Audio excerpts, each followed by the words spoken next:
Hey everyone, welcome back to Mind Unscripted, the podcast where we dive into all things mental health, self care, and navigating life's craziness. I'm your host, Hafsa, and if this is your first time tuning in, welcome to the fam. Whether you're here to get some mental health tips or just want to hang out and listen to some real talk, you're in the right place. Today's topic is something I think we all struggle with at some point: overthinking. The overthinking. You know, when your brain is like a broken record, replaying the same thoughts over and over until you're mentally exhausted. It's like you're trying to solve a puzzle with a million pieces, except the puzzle is all in your head and the pieces don't even fit together. We've all been there, right? Overthinking can make a simple decision feel like you're planning a NASA space launch. Do I send that text now or later? What did they really mean when they said that? And suddenly, you're overanalyzing every single interaction like it's some kind of conspiracy. But trust me, there is a way out of the overthinking spiral. Today, we're gonna break it down. So grab a snack, cozy up, and let's talk about how to stop our minds from running wild. Before we dive into how to stop overthinking, we need to understand what it is. Think of it like this. Overthinking is when your mind is in analysis mode, but it's stuck on repeat. It's like having 50 tabs open on your computer, but none of them are helping you get any closer to solving the problem. So, overthinking comes in different flavors. Number one, replaying the past. You've definitely been there. You're lying in bed, trying to fall asleep, and all of a sudden, your brain decides it's the perfect time to replay every single awkward or embarrassing thing you've said or done. Why did I say that in the group chat last week? Did I sound stupid? Honestly, who gave our brains permission to be this rude at 2 a.m.? Number two, worrying about the future. On the flip side, there's the what if spiral. What if I mess up tomorrow's presentation? What if I forget what I wanted to say? What if they think I'm dumb? It's like we're trying to predict the future, but instead of imagining good outcomes, our brains go full doom and gloom mode. Fun, right? Number three, decision paralysis. This is a big one for me. Overthinking can turn even the simplest decisions into a life or death situation. You spend hours thinking, rethinking, weighing every tiny detail, and in the end, you still can't make a decision. Cue frustration. But why do we do this to ourselves? Here's what's going on. Fear of uncertainty. Our brains hate uncertainty. When we don't know what's gonna happen, we start overanalyzing to try and prepare for every possible outcome, even though that's impossible. Perfectionism. The need to have everything just right can lead us to overthink every step. Instead of focusing on progress, we get stuck in analysis, trying to make everything perfect. And past experiences. If you've been through something rough, like making a mistake or getting hurt, your brain might overthink similar situations to avoid feeling that pain again. And lastly, anxiety and stress. If you're already feeling anxious or overwhelmed, your brain can go into overdrive, overanalyzing every little thing. It's like your mind is trying to fix things by thinking through every possibility. But here's the thing. Overthinking doesn't solve anything. It just makes us feel stuck, anxious, and exhausted. So, how do we break out of this cycle? Now, let's talk about what to do when you're in the middle of an overthinking spiral. When your mind starts racing and it feels like you just can't stop the thoughts. But there are ways to hit pause. Number one, practice mindfulness. Mindfulness is basically the opposite of overthinking. It's about staying in the present moment instead of letting your mind wander into the past or future. One way to practice mindfulness is by focusing on your breath. This might sound too simple to work, but trust me, it's a game changer. So here's what you can do. Sit in a comfortable position and close your eyes. Inhale deeply through your nose for 4 seconds, hold for 4 seconds, then exhale through your mouth for 6 seconds. And repeat this for 2 to 3 minutes. So let's try this a couple times together. So inhale 1, 2, 3, 4, hold 1, 2, 3, 4, and exhale 1, 2, 3, 4, 5, 6. Again, inhale 1, 2, 3, 4. Hold it 1, 2, 3, 4. And exhale 6, 5, 4, 3, 2, 1. One more time. Inhale 1, 2, 3, 4. Hold it 1, 2, 3, 4. And exhale 6, 5, 4, 3, 2, 1. So every time your mind wanders, and it will wander, gently bring your focus back to your breath. Over time, this can help you train your brain to stop getting lost in overthinking. I actually tried this technique recently when I was stuck overthinking an upcoming project. My mind was racing and I couldn't focus on anything else. But after a few minutes of mindful breathing, I felt so much more grounded. It was like giving my brain a mini reset and bringing my brain back to the present moment. Number 2, the 5-4-3-2-1 grounding technique. If you've been listening to all my episodes from the beginning, you know I love this technique. So if you're feeling overwhelmed, this technique can help you reconnect with the present moment. Here's how it works.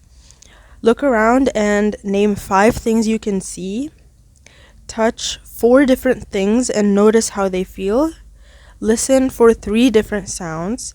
Identify 2 things you can smell. And taste 1 thing, even if it's just the inside of your mouth.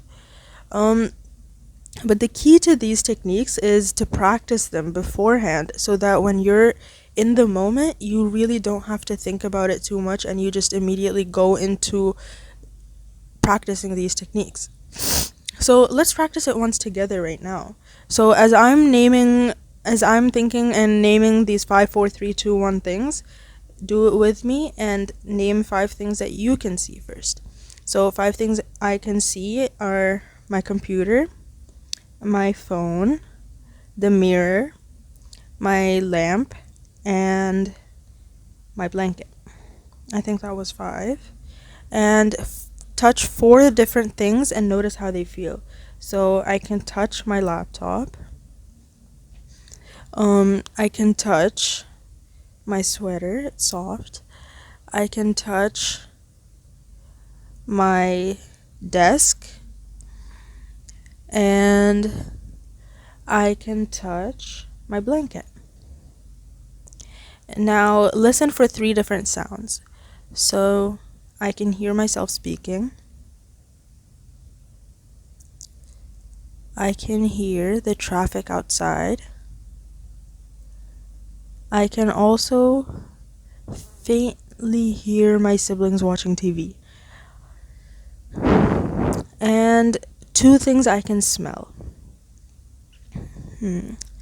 I can smell cat food and I can smell ice cream. And lastly, taste 1 thing. So I just had cookies and cream ice cream, so I can taste that. Yeah, and you either practice with me while I'm doing it, or you can pause it right now and practice it a couple times too.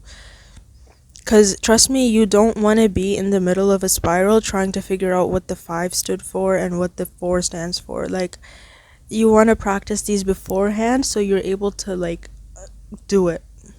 And you don't have to, think too hard about it. And this technique pulls your focus away from your thoughts and back into your body. It's quick, easy, and works wonders when you're spiraling. So, number 3, challenge your thoughts. Sometimes overthinking is driven by thoughts that aren't even true. Ask yourself, is this thought realistic, or am I assuming the worst without any real evidence? By challenging your thoughts, you can break the cycle of overthinking and gain some clarity. For example, if you're worried about an upcoming test, ask yourself, do I have any proof that I'll fail? Have I studied? Do I usually do okay on tests? It's a simple way to bring yourself back to reality and out of your head. Let me give you a real life example. So, While I was studying for my SATs, I was majorly overthinking whether my studying would be enough. Like, I'd sit down to study, but instead of focusing on what I needed to review, I'd start spiraling. What if I don't score high enough? What if I mess up and can't get into my top choice school? What if all my studying is a waste? The pressure was intense, and honestly, it made me freeze up. I wasn't being productive at all because my mind was stuck in this loop of self doubt and overthinking. Finally, I tried the 5 4 3 2 1 grounding technique. I started naming things in my room, feeling my blanket, listening to the sound of cars outside, and focusing on the present. It snapped me out of my thought spiral and helped me get back on track with studying.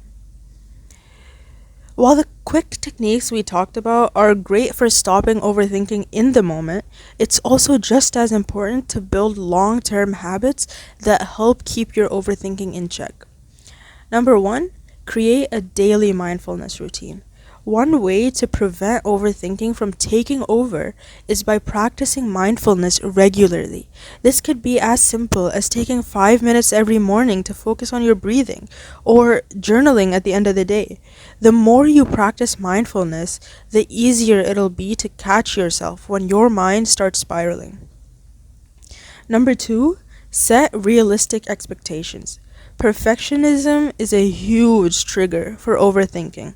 So, the next time you find yourself overanalyzing something, ask yourself if you're holding yourself to an unrealistic standard. Remember, no one expects you to be perfect. You don't need to have all the answers or get everything right 100% of the time.